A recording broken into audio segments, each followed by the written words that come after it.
20,000 to 26,000 pesos araw-araw ang kinikita ng mga laborer dito sa Alaska oil field as a FIFO worker.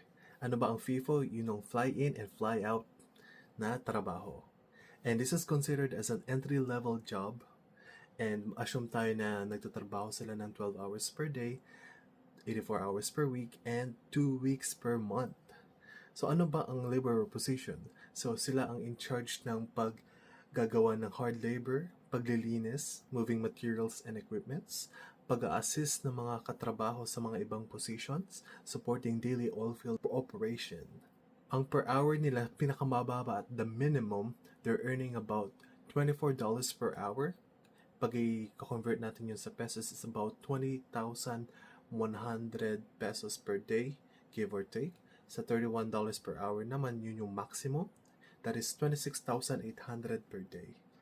So, sa estimated weekly income, for the minimum earner, it's 157,000 pesos per week.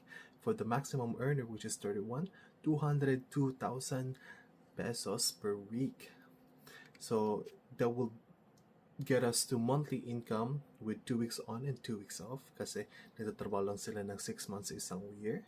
So sa minimum wage as a rouseabout, 3,000 or 314,000 pesos per month. And for the maximum, which is $31 per hour, it's 405,000 pesos per month. And then again guys, free food na yun, free flight, papunta sa trabaho at pauwi galing sa trabaho, free accommodation. And again guys, ito yung mga binigay ko sa inyo na calculations. Ito yung mga gross estimates before taxes and deductions.